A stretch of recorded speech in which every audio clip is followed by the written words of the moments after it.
Hi friends, ఇంకో అందమైన blouse డిజైన్ని యారీ నీడిల్తో నార్మల్ నీడిల్తో కూడా స్టిచ్ చేయడం చూసేద్దాము. నేను ఫస్ట్ యారీ వర్క్ చేస్తున్నాను. దానికోసం ఇక్కడ నేను పైపింగ్ థ్రెడ్ అనేది ఫ్యాబ్రిక్ గ్లూ అప్లై చేసి స్టిక్ చేస్తున్నాను. కొంచెం ప్రాక్టీస్ ఉన్న వాళ్ళు కరెక్ట్గా స్టిచ్ చేయగలం అనుకుంటే మీరు ఇలా ఫ్యాబ్రిక్ గ్లూ అప్లై చేయకుండా కూడా స్టిచ్ చేసేసుకోవచ్చు. నేను కొంచెం డ్రై అయిన తర్వాత దాని మీద నుంచి థిన్ జెరీ థ్రెడ్ యూజ్ చేసి జిగ్జాగ్ స్టిచ్ మాదిరిగా స్టిచ్ చేస్తున్నాను. ఇంకా అది అసలు కదలకుండా ఫిక్స్ అయిపోతుంది అన్నమాట. ఈ విధంగా నేను మొత్తం స్టిచ్ చేసేసుకున్నాను. మీరు ఫ్యాబ్రిక్ గ్లూ అప్లై చేయకుండా కూడా స్టిచ్ చేసుకోవచ్చు. ఇక్కడ నేను 2 mm సైజ్ బీడ్స్ యూజ్ చేస్తూ లోడ్ స్టిచ్ చేస్తున్నాను.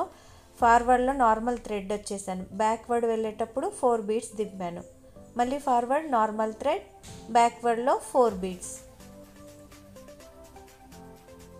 మళ్ళీ ఫార్వర్డ్లో నార్మల్ థ్రెడ్ వచ్చేసి బ్యాక్వర్డ్లో బీడ్స్ అనేవి దింపుతూ ఈ లోడ్ స్టిచ్ అనేది బీడ్స్ లోడ్ స్టిచ్ చేస్తున్నాను.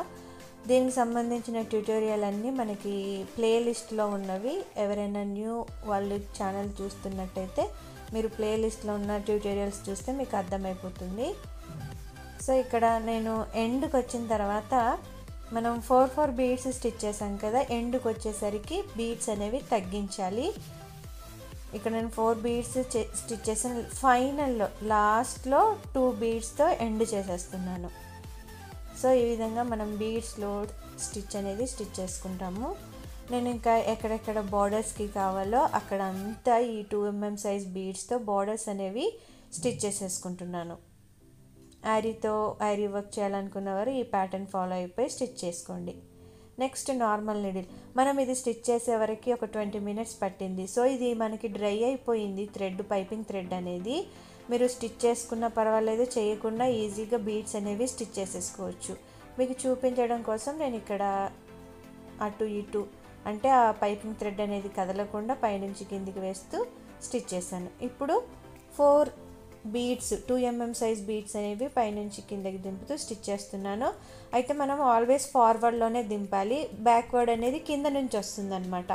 మనం ఎక్కడ స్టార్టింగ్ పాయింట్ పెడుతున్నామో ప్రతిసారి అదే స్టార్టింగ్ పాయింట్తో మనం ఈ బీడ్స్ అనేవి దింపాలి.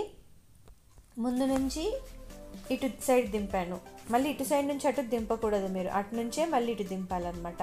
కింద నుంచి థ్రెడ్ తీసుకొని మళ్ళీ సేమ్ స్టార్టింగ్ పాయింట్ ఇటు దింపుతూ స్టిచ్ చేసుకోవాలి.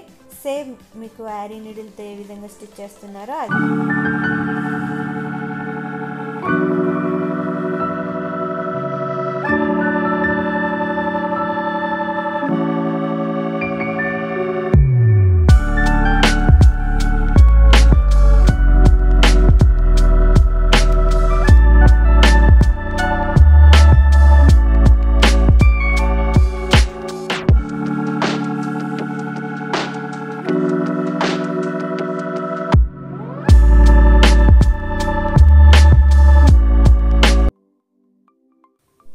మనం నార్మల్ నీడిల్తో స్టిచ్ చేస్తున్నా సరే చివరికి వచ్చిన తర్వాత బీడ్స్ అనేవి తగ్గిస్తూ స్టిచ్ చేసుకోవాలి.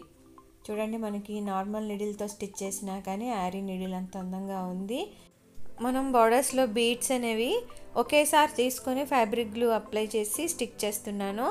ఇది 15 minutes అయిన తర్వాత సపోర్ట్ నాట్స్ అనేవి పైనుంచి వేసుకుంటే మనకి యారీ స్టిచ్ లాగా కరెక్ట్ షేప్లో ఉంటాయి అన్నమాట. ఫ్రెంచ్ నాట్ కోసం నేను 1 లైన్ యాంకర్ థ్రెడ్ తీసుకున్నాను. నిడిల్లో పెడితే 2 lines అవుతాయి, కానీ నేను 1 లైన్ మాత్రమే నాట్ వేశాను. ఎందుకంటే మనకి ఈ బీడ్స్ అంతా బార్డర్లో ఉన్నది, లోపల కూడా మనం ఈ ఫ్రెంచ్ నాట్ అనేది ఈ బీడ్ సైజే వచ్చే మాదిరిగా 1 రౌండే తిప్పుతూ చిన్ని ఫ్రెంచ్ నాట్స్ వేసుకుంటున్నాం. ఎందుకంటే బార్డర్ అంతా గోల్డెన్ బీడ్స్తో లోపలేమో green colour, pink colour beads లాగా కనిపిస్తుంది మనకి. ఇది ఫ్రెంచ్ నాట్స్ అని దగ్గరగా చూస్తే కానీ అర్థం అవ్వకుండా మనకి ఫ్రెంచ్ నాట్స్ అనేవి వేసుకుంటున్నాము. మనకి ఇక్కడ ఈ డిజైన్లో చాలా తక్కువ మెటీరియల్ యూస్ చేసాము. ఆల్టర్నేటివ్గా నేను కలర్స్ అనేవి మారుస్తూ ఫ్రెంచ్ నాట్స్ వేస్తున్నాను. మ్యాక్సిమం మనం 5 to 6 మెటీరియల్సే యూస్ చేసాము. మనకి ఇది కాస్ట్ వచ్చేసి మ్యాక్సిమం 300 to 400 అవుతుంది. మరీ మ్యాక్సిమం అనుకుంటే 500 అవుతుంది. కానీ ఇదే వర్క్ మీరు బయట చేయించుకున్నారు అని అంటే ఖచ్చితంగా 2000 వరకు ఛార్జ్ చేస్తారు ఈ వర్క్ని. ఎందుకంటే ఈ బీడ్స్ లోడ్ స్టిచ్ అనేది కొంచెం కాస్ట్లీ ఉంటుంది. సో మీరు కొంచెం కష్టపడి నేర్చుకొని స్టిచ్ చేసుకున్నారంటే కానీ టైం స్పెండ్ చేయాలి మనము. మినిమం మనకి 3 to 4 days పడుతుంది ఈ వర్క్ చేసుకోవడానికి. కొంచెం టైం స్పెండ్ చేసి మీరు కష్టపడి స్టిచ్ చేసుకున్నారంటే 500లో మనకి వర్క్ చేసేసుకోవచ్చు. ఇక్కడ నేను పింక్ కలర్ థ్రెడ్ యాంకర్ థ్రెడ్తో ఫ్రెంచ్ నాట్స్ అనేవి వేసేసాను. ఆల్టర్నేటివ్ కలర్స్ యూస్ చేశాను. బార్డర్లో ఏమో ఇప్పుడు జెరీ థ్రెడ్ యూస్ చేసి యారీ వర్క్తో చైన్ స్టిచ్ వేస్తున్నాను.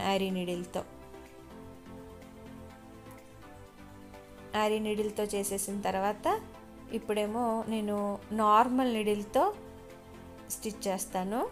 ఇక్కడ నార్మల్ నీడిల్తో స్టిచ్ చేస్తున్నాను.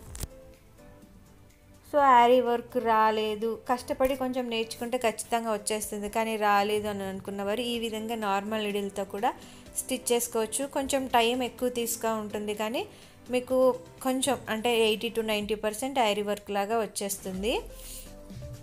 సో ఫ్రెండ్స్, మనం గివ్ అవే కూడా కండక్ట్ చేస్తున్నాం, పార్టిసిపేట్ చేయండి. మ్యాక్సిమం ట్రై చేస్తాను అందరికి ఇవ్వడానికి. 15K అయిన ప్రతి వీడియో నుంచి ఒక మెంబర్ని నేను షార్ట్ లిస్ట్ చేసి యారీ ఫ్రేమ్స్ అనేవి ఇస్తాను. ఇంట్రెస్ట్ ఉన్న వాళ్ళు గివ్ అవేలో పార్టిసిపేట్ చేయండి. మన వీడియోని ఒక 3 minutes చూడండి, సో తొందరగా వైరల్ అవుతుంది. వైరల్ అవడం వల్ల మనకి 15K ఈజీగానే రీచ్ అయిపోతాం, ఎందుకంటే మన ఛానల్లో 1 lakh మెంబర్స్ ఉన్నారు. ఈ విధంగా ఫైనల్గా నేను కుందన్స్ అనేవి పేస్ట్ చేస్తూ ఫినిషింగ్ ఇస్తున్నాను, కొంచెం గ్రాండ్ లుక్ రావడానికి. కొత్తగా నేర్చుకునే వారికి యారీ వర్క్కి సంబంధించిన A to Z ట్యూటోరియల్స్ మన ప్లేలిస్ట్లో ఉన్నవి. ఫైనల్గా బ్లౌజ్ డిజైన్ అనేది ఈ విధంగా రెడీ అయిపోతుంది. మనకి మధ్యలో లోటస్ ఉంది కదా, ఈ లోటస్ని కూడా బార్డర్లో బీడ్స్తో స్టిచ్ చేసి లోపల ఫ్రెంచ్ నాట్స్తో ఫిల్ చేసేసుకోవడమే. ఇదేమో హ్యాండ్ వర్క్కి సంబంధించిన డిజైన్. మీకు ఈ డిజైన్కి సంబంధించిన ట్రేసింగ్ పేపర్ లింక్ అనేది డిస్క్రిప్షన్ బాక్స్లో ఇచ్చాను. మీకు ఈ వీడియో నచ్చితే లైక్ చేయండి, షేర్ చేయండి, ఛానల్ని సబ్స్క్రైబ్ చేసుకోండి, బెల్ సింబల్ తప్పకుండా క్లిక్ చేయండి. Thank you friends.